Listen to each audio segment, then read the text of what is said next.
Back to the Total Arm Wrestling Show. We are live, and I'm just running over to the old YouTube channel here, making sure we are in fact live. I think we're good to go.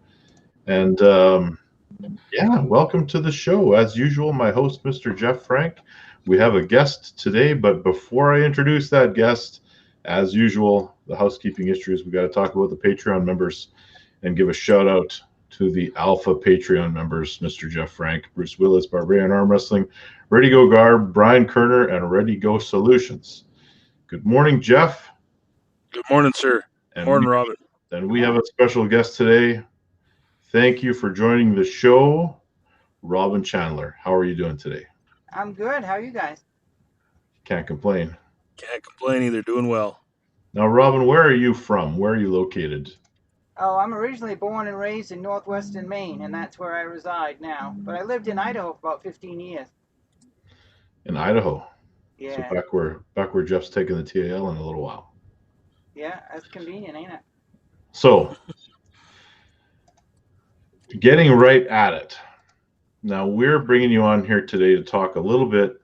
Oh, Malin Kleinsmith. Malin, I've never seen you tune into the show before, but welcome to the show. Good morning, Malin. And I got them Swedes are gonna get me on every direction here.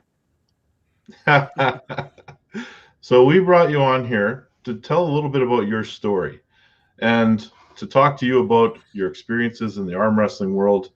So where do you want to start, Robin? So you were born in Maine, and throw it out there, you were born a male, correct? I was, yes. Yes. So take us through a little bit of the early years in your life. Well, all right, but I wanted to throw out a quick Todd Zilla story if I could. I was talking with him last night. Give her. Yeah. Give her. Never? Yeah. Okay, so anyway, he's my one and only coach. And back in Idaho in 2012 at Bad to the Bone, I was sitting next to Mr. Todd, and I had no idea in hell who he was. I just saw some bald guy watching his kid compete. And so anyway, I'm up there competing, and I'm competing with the men at the time because I hadn't had my surgery. And Elaine Blick is the one that was putting the tournament on. She comes up to me. She says, "Robin, Zachary is got a mental condition. I think he had brain surgery, so he was, he was disabled, but he was competing. And everybody used to just pull him down slow and so on. And I said, okay, well, I let him win, and he got his first third place medal. He'd never got a medal before, and he got that medal, and he was just so tickled. And every time his dad would see me, he would just thank me so much. And I'm like, it's fine, I get the reputation of just wanting to go in there and just beat everybody and win medals, and I just kind of want people to know that if they really knew me, that's not really who I am. So. Yeah, and I think that's really why I find this interview interesting, is so we can find out who Robin Chandler is and your story. And I just want to say I got all the respect for you in the world of coming on this show and telling your story. So thank you for being on our show. You're welcome. Now, so my brief growing up, I grew up in the 70s, and like everybody else, we was in bell bottoms and corduroys, so it was great, right? Not really. I'm glad they didn't come back. Ryan can relate. Jeff? Oh, Pardon me? You beat me to it. I'm older than you both, I think. I just turned 50 this year, so I'm adjusted. So anyway, I grew up in Maine, and I was in the logging industry, and I was a logger for years and years. And I started getting the tattoos and drinking and smoking cigarettes. I never did any drugs. And riding motorcycles and hanging around with a bad crowd. And it's a wonder I didn't end up dead or in jail. But anyway, so I transitioned when I was 36 years old. And I moved to Idaho. And I legally changed my name and everything in 2007. And started going on the hormonal suppression drugs to suppress my testosterone and then introduced estrogen into my body. And then I think it was October 2017, I had the SRS surgery. And then I had to have gallbladder surgery 6 months after. But when I had the SRS surgery, when they remove the testicles, they have to cauterize all the blood vessels that used to go up there. and then they stitch them and kind of sew you back up, so to speak, in a short term. And I had to I couldn't lay on my side for 6 months because it was just a lot of pressure. When I first got back into competing, I was always worried I was going to rip one of them apart and bleed to death inside. But as you can see, I didn't do that. So here I Yeah. am. Brief story. So maybe speak about that transition, Robin, just so I I just find this interesting. So you start taking these hormone supplements and stuff like that to suppress testosterone and estrogen, and there's a 6 month period there where you're not doing a whole lot. What does your body go through? How do you feel? What is that transition from male to female like over, let's say, the first 6 months to a year? Well, it's kind of gradual because you do transition before you have the surgery because you're on the hormones. But after the surgery, it was a real awakening because I didn't realize how much weaker I could get, to be quite honest. My first tournament back, I was at Brewski's in St. Louis, Missouri, I think. And there was this young girl competing, and she was probably 120 pounds, and I could barely beat her. And the first thing that went through my mind was, God, who is this girl? She's super strong. Reality was, she was probably average strong, and I was not near where I used to be. And I'd just been losing matches where I would have been winning easy. And it was messing with my head because I'm like, you still want to win, but yet you don't want to have the male stuff anymore. So I don't know. I had to start training again, that's for sure. As Bill Collins would say, he said, well, I can see a difference now. He says you're struggling a lot more than where you was in your matches before. So it is what it is. But, no matter what I say or anything, people are going to have their own opinions, and they're going to believe, well, you still are a cheater, you have an advantage. But in sports, I don't think anything's ever fair. You're remotely fair, but everybody that wins, I don't know how to explain it, but there's no such thing as fair in sports. It's just relatively fair, I think. If you fit in the criteria that they've allowed for fair, you should be able to compete. Well, it's interesting because how you were competing as a male for a lot of years, correct? Yeah, I'll give you an instance. So Yeah. my testosterone levels were at 90 millijoules, or however they say it, right? And an average man my age and size would be anywhere, if they're not juicing, at 600. And I was competing with the men like that. And now this is just total testosterone. It's not free testosterone. So my total testosterone level now is 20. And one of the ladies that I know that used to compete is about half my size. I won't say who she is, but she said her levels was 60. So that gives you some idea of the range that I'm in. I have so many questions. So just on I do too. Yeah, and I would like to actually back it up maybe a little bit. So does the transition, I'm curious, and please tell me if I'm overstepping my boundaries here. But if the transition, when you decided to like that you wanted to be female, yeah, is it a sexual orientation thing? Is it that you feel like you're in the wrong body? Is it what is the rationale for making that step for you into yeah? Well, I always felt like I was in the wrong body when I was old enough to realize what the wrong body was. I guess it was about 6 or 7 years old. Because I have a younger sister. She's 9 months younger, so maybe that sped it up a little bit. And I still like women, so not only am I a transgender woman, I'm gay at the same time. So that's a twister for some people because they're like, if you like women, why did you not stay a man? They don't understand the difference between sexual orientation and gender identity. Right. That's fascinating to me. Yeah. But go ahead, Jeff. No, you finished what you were saying. Well, my thought is, that was one of the things I was curious about.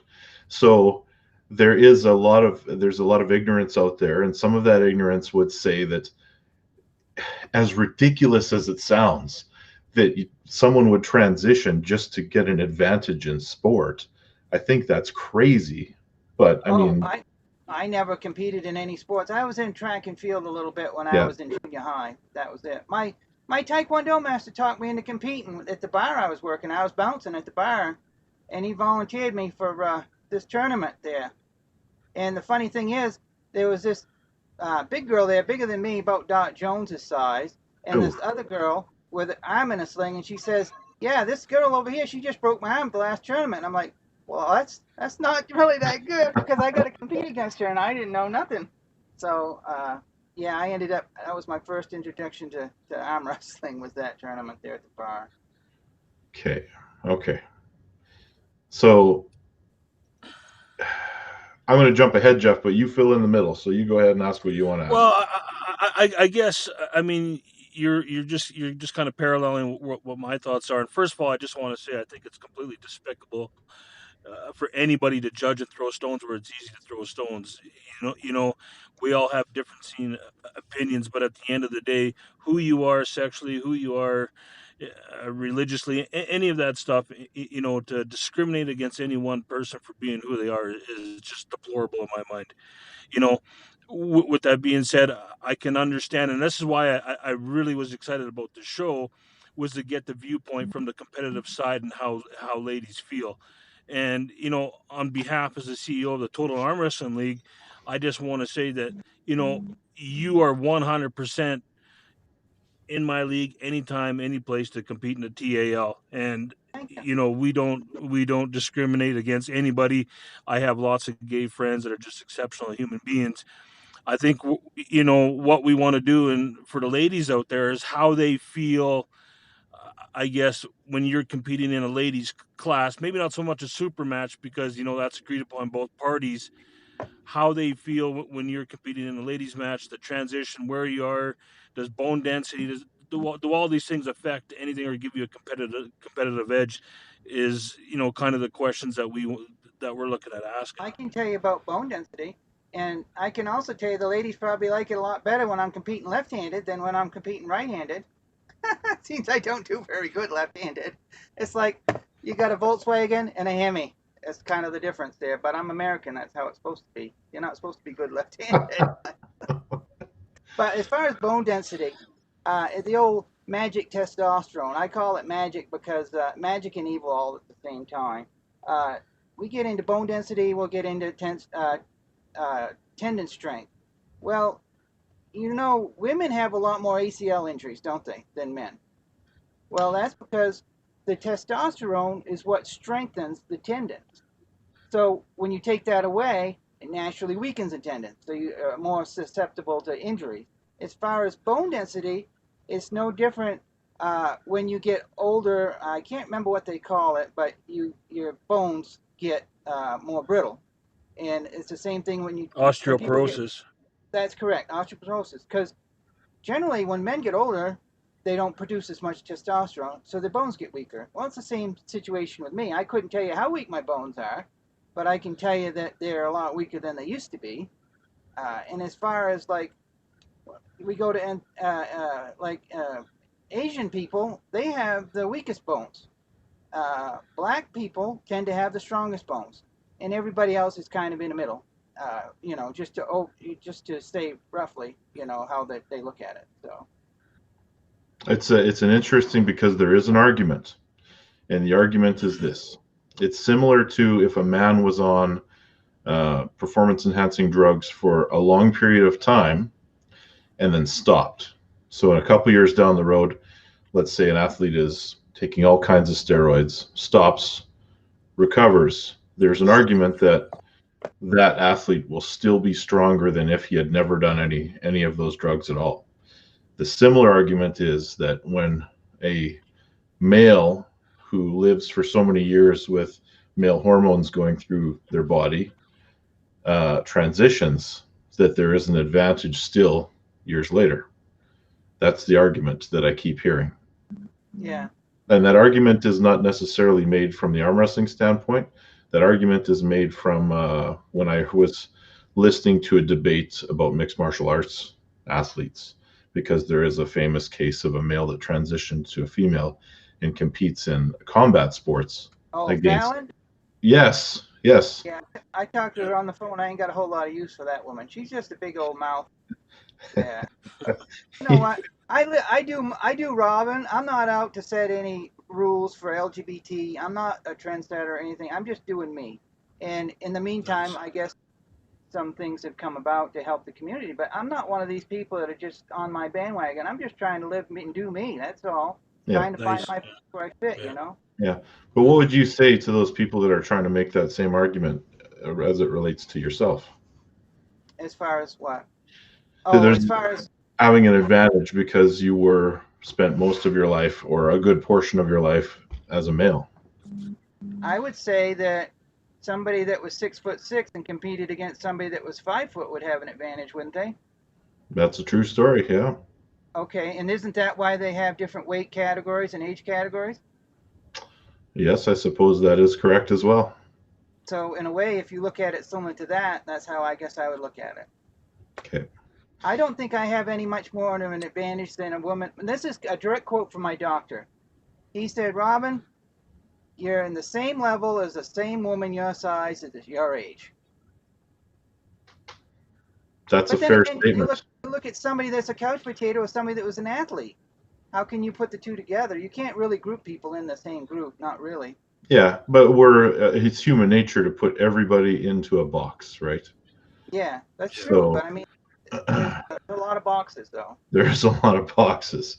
And the argument also is that performance enhancing drugs, whether you test positive or negative, can level up or give you an advantage years down the road, or in some cases, in the female classes, those are used heavily as well, I'm sure.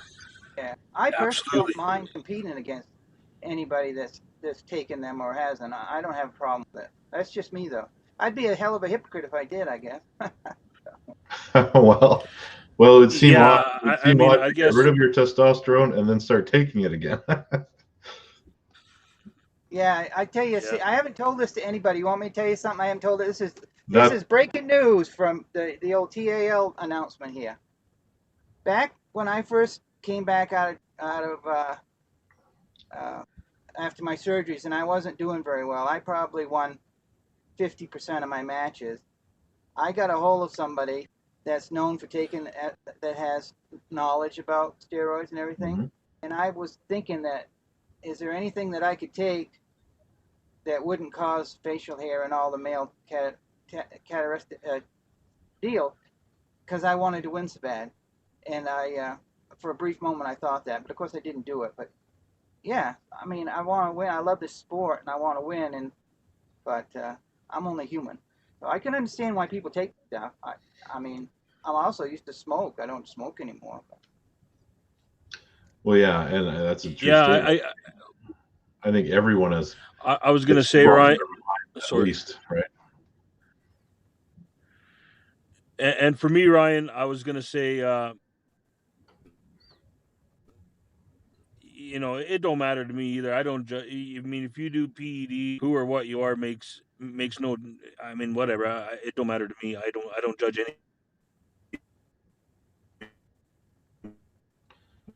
At the end of the day, they're going to have to anybody deal with on that. on what they do. We seem to be having some technical difficulties with Jeffrey over here. Yeah, Jeff, you should have not gone with the decaf coffee. You're not moving quick enough. His voice is kind of coming through, and he's going to hear this eventually. But and at the risk of interrupting Jeff, I think we move on with. Let's give him a second to make his way back to us here. Yeah. All right. So we were talking a little bit, you and I, Robin. You want to that was 2012 was the full surgery? No, 2017. Okay, 2017. And started with the hormone therapy in what year? December 2006 is when I started taking the therapy. That's that's a significant amount of time. Yeah, Jeff disappeared altogether now. He's done it. Yeah, I booted him out of here, so he's disappeared. When he reboots his phone, I'll bring him back in. So since that time, 2017, where have you been competing? Do you have any good stories of competing? I'm sure there's been some some ignorance along the way. Are you comfortable sharing any of those kind of stories without naming names? Well, I don't like to make to talk bad about anybody, but yeah, there was one organization that for whatever their beliefs, they didn't really want me to compete for them anymore, and they said, well, you can compete with the men, and I'm like, I'll have to pass on that. I don't really want to compete with the men. Oh, there he is again. There's There Mr. he's Phoenix. back, and he's still Hey, laggy. man. Yeah. Anyway, you're saying they would let you compete with the men, but Yeah, he you said didn't. I'll let you compete with the men, but I had to pass. I don't have any, I've won 4 state titles with the men, and I don't have anything to prove competing with men anymore. And I don't believe I can compete with them, and I'm worried about getting hurt. If Sarah wants to still compete with the men, I'm all for it. But I'm telling you what, there's no winner on either side of that. I've been down that road a few times. So, but I did go to the Zloty tour last year and over in Rumi in Poland, and I went to the World, and I had an awesome time. Them people over there are just amazing. And of course, I got my butt kicked by some 15-year-old girl, so that's always great. But it made me come back and realize, hey, Robin, if you want to compete, you just can't show up. You're going to have to do some serious training, and it's really motivated me. And then I went to the Bill Collins event in January, and Anna Grunland, I hope I don't mispronounce her name, from Denmark, original Swede, mind you. They're always after me. She came to that event. We did a super match left-handed, and of course I didn't do anything except lose. But we did compete in the tournament, and I was able to beat her 2-1, and I ended up winning the tournament right-handed. And she won the tournament left-handed, and that was amazing. It made me feel like I have a little bit of hope if I actually want to put some training in. Mm-hmm, mm-hmm. We have a question, and I know we touched on this a little bit, but Malin says, I have a question. When did you, Robin, know/feel that you were born in the wrong sex? Have you known always? And we kind of talked about that, but feel free to Yeah. answer it one more time. Hey, Malin, how you doing? Yeah, I was about 6 or 7, I guess, when I understood what was really happening. Because about that time, I understood that my little sister was getting treated this way, and I had to get treated the other way, and I didn't like it, I guess is a good answer. So, That might have shone a spotlight on it a little bit. yeah. Yeah. So have you gone to a world championship? Yeah, I went to IF.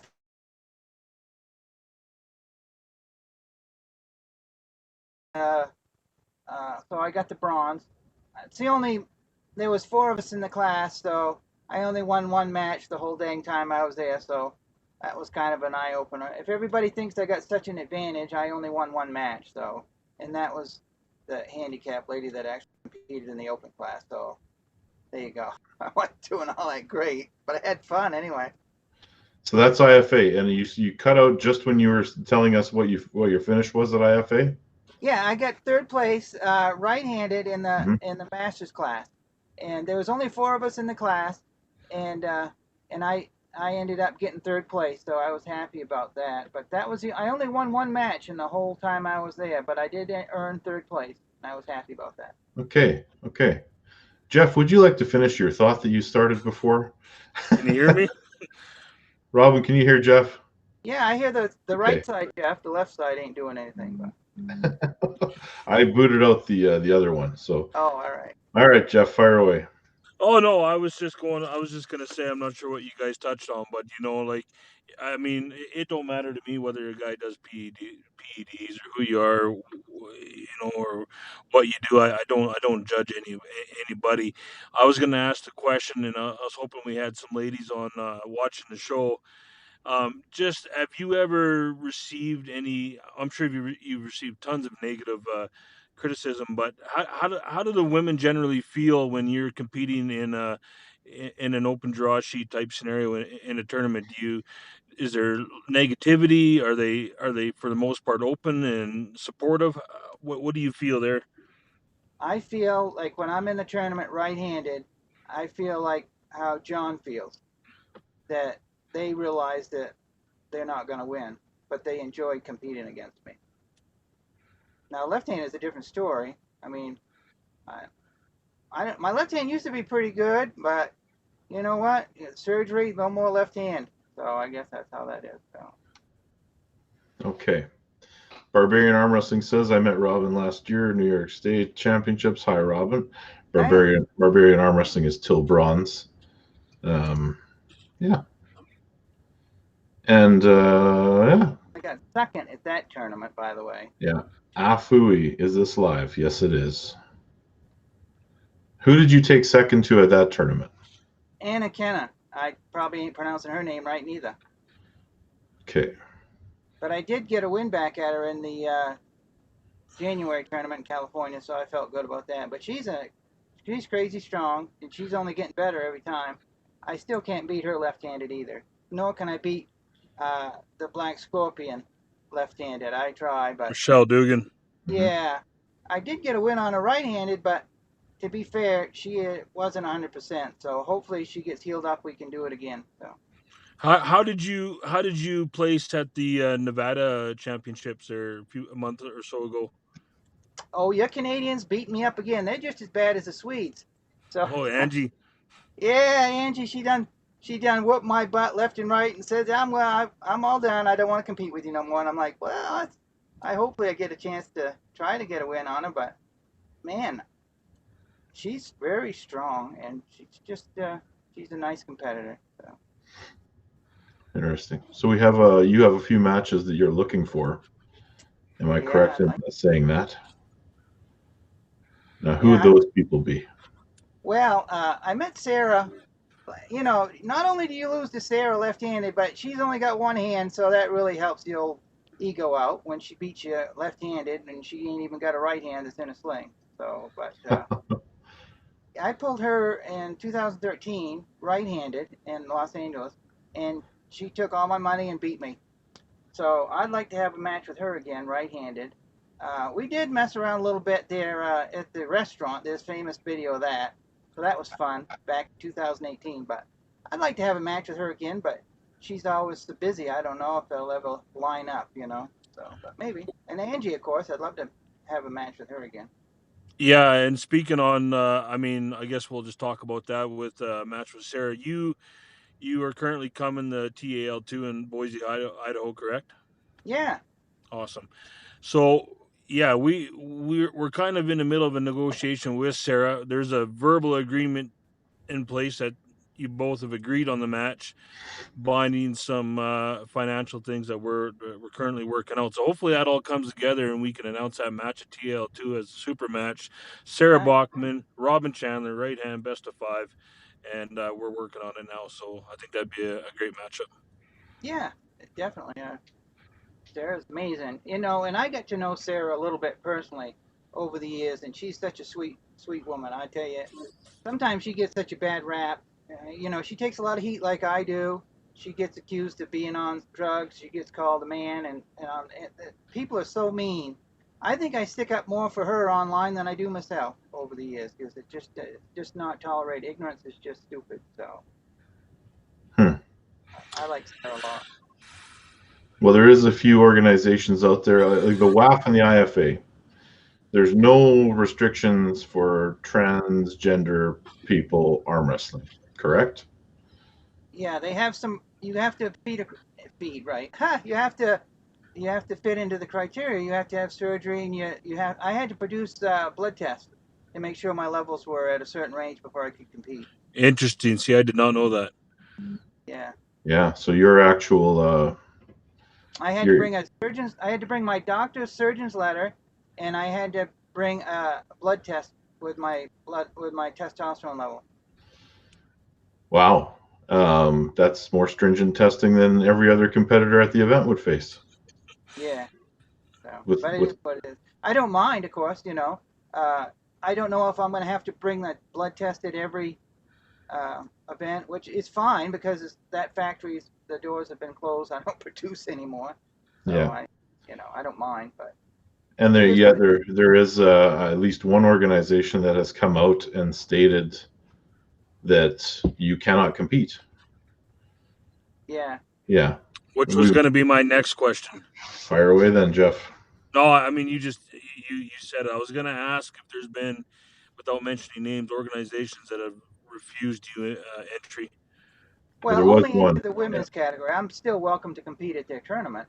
Yeah, fair enough. Yeah. Yeah, it was a public announcement on Yeah. social media. Couple of days in a row, the old announcements. Yeah. Yeah, yeah, and with a lot of people chiming in, mostly in support of you, I would say. Yeah, I guess I can't complain about that. I'm really appreciative of all the support I got. When I first started coming out, it wasn't always that great. So I'm glad it's now. It's been a long road.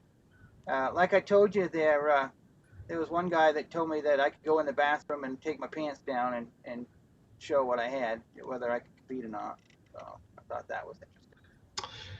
Yeah, I mean, how much do you want to talk about that experience? Because I mean, without naming names, it's going to be that's a rough one for sure, and definitely not appropriate. No, I mean it ain't, but that's the world we live in, you know. And, exactly. Yeah. But I'm hoping that I can get to Canada and compete for that right-hand strap. I hope I live long enough that I can actually have a strap for one of these organizations. I got a lot of medals, but I don't have one of them, put the strap. Those TAL belts. Yeah. Who's the current champ, Jeff? Who's the current champ? I think Maria Peterson is the right hand and Christine Flick is the left hand. I hope I'm right, but I'm pretty sure that's how it is, or vice versa. I pulled Christine in Los Angeles, and I still got the scars on my hand where she ripped the hide off. So until you get a 12-year-old girl that is your left-hand champion, I'm gonna probably pass on that because the old left hand ain't too good. So. Okay. Yeah, and I believe Marie. Here we go again with Jeff. He's gone into sleep mode. Oh, he's trying to fix it. Was it there or not? I can hear you now. Okay, fire. What were you saying, Jeff? I was just saying Maria Peterson's the right-hand champion in the TAL. So. Okay. Is there just one open? I'd love to have a match with her. I'd love to have a match with her. I've heard awful good things about her over the years. I've never met her though. Yeah. So let's talk a little bit. I see we have Malin sitting here in the comments section. How would you feel about a match with her? Right-handed, yes. But I practiced with her a little bit. She's faster than lightning. I'm telling you, if I could stop her, maybe I got a chance. But that top roll of hers is pretty crazy. But I'd love to try. Yeah. And then, of course, we have one lady sitting out there that is extremely difficult to make a match for, and that person is Gabriela Vasconcelos. Oh, I've pulled her a couple different times. It took me a year for my finger to heal up. That woman's got a vice grip. Well, yeah, she's a sweetheart, though. I like Gabby.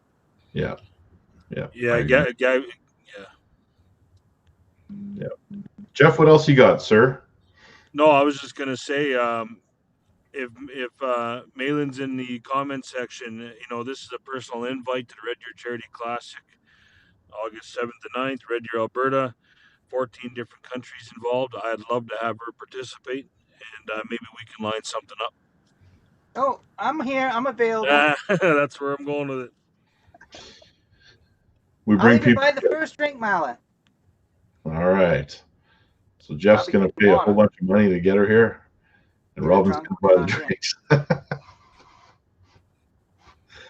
All right. What else you got, Jeffrey? We got no comment back from Malin yet? Oh, she will. She's typing, I'm sure. Oh, yeah. No, so let's I wanted to just touch about, so what do you see the future in your arm wrestling world? Where do you want to, is there ever been any talks with WAL? What's your vision on competing at Worlds again, and just kind of your future outlook? Well, let me go back before I touch on that. I almost retired a couple years ago. When I was in 2018, I went down to Florida and I competed for the championship down there, and Gabriella was there, and I pulled Gabriella, and then the next day, Gabrielle, Michael Todd, Rebecca, and Gabby and her husband Vitor, we all went out to lunch with Sarah, and of course, when you get a bunch of arm wrestlers at the restaurant, you got to arm wrestle, right? So we had our lunch, and then we're on the table arm wrestling, and I got Sarah on the table, and I'm like, it ain't no sense. This is like, oh, go. I've been waiting a lot of time for this. So we went back and forth, and I actually tore the muscle off my breastplate, and I couldn't do anything for 6 months, and I almost retired. As I hurt so bad, I couldn't even button my pants. It was pretty awful pain. And I So you injured tore the your rib. pec? You tore your pec? No, it was in between my pecs. It's the breastbone muscle. Okay. And I re-injured rib injury. I pulled the muscle in between the ribs. There's a couple muscles. So I've had more injuries since I had surgery. But so I kind of took off about 6 to 7 months and didn't do any competition, I don't believe. And then I thought, well, I want to go to IFA and I want to win a world title. Well, at the time, I couldn't compete in the Grandmasters. I was only 49. So I went over there and then I got my butt kicked. And it motivated me to train harder. And so my goal is that I hope I can win the Arnold Classic because they opened up my weight class for this year. And I'd like to win that. And I'd like to win a world title. I don't even care if it's Grandmasters. I'm going to just say I'm a world champion, even if it's Grandmasters. And because if people don't arm wrestle, they don't realize just because you're older don't mean you're weak by any chance. There ain't no free lunch, even at 50. So keep that in mind, Jeff. Go on. And so I want to do that, and I want to compete at the Zolati again. I really enjoyed that. So, yeah. And I ain't got anything else planned any further than that, I suppose. Now, when you say I want to get my win back with the Black Scorpion left-handed. I thought you were retired left-handed. Huh? I thought you were finished left-handed. Once I beat them people, I am. Okay. So you said that they opened up your class at the Arnold's. Does that mean, what do you mean by that? Is there an open class or just an additional women's class?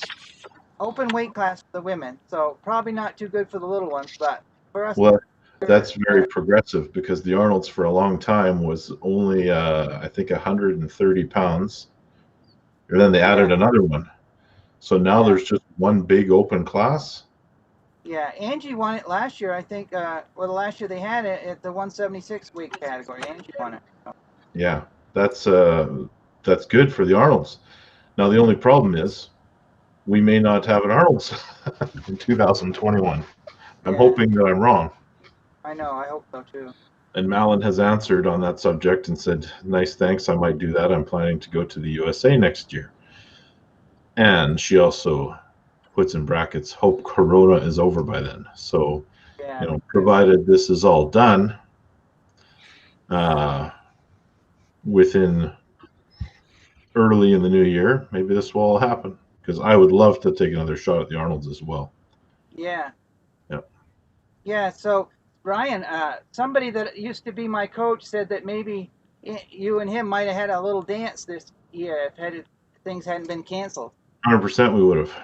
Yeah, I don't think I'm supposed to talk about that, but no, we need to talk about it because Ryan's asked me specifically to make sure I message him and tell him how he feels. Hey, well, here's the thing. He's talked about it quite openly on other podcasts. I've mentioned it a few times, and I assume you're talking about Mr. Hutchings. Yeah. But we were supposed to. Well, they were leaning towards a match with myself and him at the World Arm Wrestling League. Nothing was signed. Nothing was put on paper. It was in talks, just like Krasimir and I were in talks. And then he went off to top 8 or Zlotby. Yeah. So, Todd and I were supposed to do something at some point, and hopefully that match still happens in the future, and maybe it's the next one for World Arm Wrestling League that I'm involved with. I hope it is. You asked me if I'd been invited or in talks to WAL before. Yeah, that's great question. For some reason, I'm more than welcome to compete when they had their open tournaments. When I first started in 2000, when they first started in 2014, I went to the Vegas event and I met Steve Kaplan. And Yep. honestly, he looks like a homeless guy. You'd never know he was this rich, famous dude, right? He's like in his white T-shirt and a camera, and he's like a fanboy. And I says, "Hey," I says, "I'm Robin," and he knew who I was. And I say, "Hey, where do you want me to compete at?" And he says, "Where do you want to compete?" I said, "Well, if I'm being honest," I said, "I ain't had my surgery yet. I probably should not compete with the women." So I waited till I had my surgery, and then I started competing with the women's class. But I haven't been asked to have a match in the Elite Series yet. I guess I'm not good enough. So we'll have to see. Maybe if I can get some more wins, maybe they'll ask me. Well, we're also dealing with the fact that they have an average of one women's match per card and Yeah, only about 6 cards a year. So um, it's it's tough. the volume of matches is still fairly low. Yeah. There's a lot of male competitors that feel the same way, that Oh they're yeah. being overlooked. Yeah, I haven't took it personally. yeah, It's just the way it is. yeah. But I'm not a fan of the WAL setup, to be honest. I like to work grip, call it cheating or whatever. I just like to work the hand. I love hand control, and the WL setup is not very good if you like to do that. So Yeah.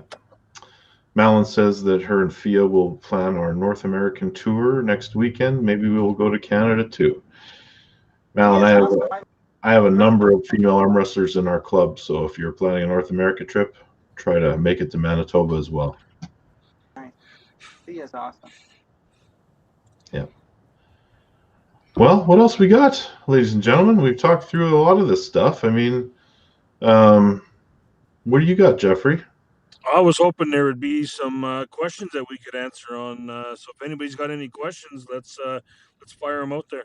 Yeah, fire them up for sure. Barbarian Arm Wrestling says, I'm just another old guy hoping to hold hands with all you ladies. Oh, that's nice. Barbarian Arm Wrestling. Yeah. Well, Can I tell another short story? oh, yeah, 100%. Absolutely. All right, they have this event every July 13th in Utah, and it's at the Rainbow Bar and Grill, and it's a straight bar, by the way. It's just named the Rainbow. I don't know why how you did it, but anyway, so there was this young man. He was probably 10, and his name was Brandon. His mother's name was Catherine, which is my sister's name's Catherine, and she has a boy named Brandon. But he was diagnosed with cancer, and they was having a benefit for him there. And there was a couple of us that was putting on super matches, and I told the local ranked Utah, he was ranked 10th at the time. I said, hey, I'll throw a few hundred in. If you want to throw a few hundred, we'll have a super match. Whoever wins the match can give the mother and the boy the money. So in one of the promos, I had the young fella on my shoulder, and so I didn't win the match, but he passed away shortly after that. And for the I don't know 4 or 5 years after that, I would message his mom on Christmas and wish him happy, and she appreciated keeping his memory alive. But the damn old Awesome. gets to everybody. So. That's a good story. I do have one question from the comments. It's not related to anything about any of us, but a general question. And the question is, why is the strap not a standard size? And it is if you're competing in WAF Or or IFA. but the Where's Lottie? WAL, where's Lottie? Yeah, there's Lottie uses the same one. The Devon strap that you see, the thicker one, that is not a standard adopted size in any league that I'm aware of. Although it is a lot easier on your wrist when you're practicing and possibly is a better strap overall. And I think it is if you have a bigger hand. I don't know Yeah. if you have a smaller hand that bigger strap is any. I can't relate, Jeff. I met him one time. He's a lot bigger in person than people realize. Who's that? Devin. Oh Yeah, yeah. I met him in person, and he's a big man. When he won that motorcycle in Vegas. Devin is 6'5", so he's super tall. Problem is, you see him in videos with guys like Lilleton, who is massive. Yeah. Yeah. He's a truck driver too. Really? Yeah, he drives truck. I did not know that. Yeah. So You want to call European. them European things trucks? Well, it's interesting that a European. Most of those guys are subsidized for arm wrestling. I am actually surprised that he isn't. I don't know. Maybe he is, but he's a truck driver. Interesting. Yeah. Malin says, and I haven't pre-read this, I'm just going to read it. Robin, you are always so nice to ignorant people. I think that when that league we are not mentioning calls you out with your name, saying that you can't compete in their women's category, don't you get, and then I think there's a secondary message coming here. Sad. You are a role model for other transgenders in the world. So does it make you sad when you see comments like that, Robin? Yeah, I guess it does. I think back of my grandfather and my father, and if I didn't act the way I act, they would be disappointed in me. So at the end of the day, I Fair. try to be professional. And I think there's enough other people out there that will take that fight up with you, because that particular league, I think a lot of people lost respect for that league that we will not name. But it's not only. Well, to his defense, I can understand his opinion, and I don't have a problem with it. But a private message probably would have been nicer. To his defense, yes. What I think the main issue that people had with it was to make a grandstanding statement like that. Yeah. 2 days in a row, mind you. Yeah, and Malin says it bothered me that they talked about you personally and not transgenders in general. Yeah, there's been That's a a good lot of other. statement. Yeah. There's been a lot of other transgender athletes that have competed in arm wrestling over the years. They're just not out. Yeah, and I am not aware of any. So I find that fascinating too. I know Yeah. a few. Yeah. Well, I am certainly glad that you came on the show and shared a bit of your story with us, Robin, and I think it'll be a good eye opener for a lot of people to watch this episode. Thank you for having me. Yeah, and we're at usually around the time we would end the show. Jeff was here most of the time. Jeff was here most of the time, so we put in about 47 minutes. Jeff put in about 35. That's okay. He's got the college degree, so what are you gonna do? You know, we're just working. Yeah. He must have been getting important phone calls or something. Justin was again. No, that's good. I want to just take a second to say thank you, Robin, for coming on the show. I look forward to meeting you in Idaho on December the 5th. Total Arm Wrestling League 2, Boise, Idaho. See you there, and thank you for coming on the show. Yeah, more than welcome. Thank you. Yeah, thanks for coming. We appreciate you. And anytime you want to come back, just let us know. Well, thank you. I appreciate that. Guess all right. Keep work. All right. We'll see you all soon. Thanks, everyone, for watching. Malin says thanks for a good show. Thanks for watching, Malin. Welcome to the Total Arm Wrestling Show, and we'll see you all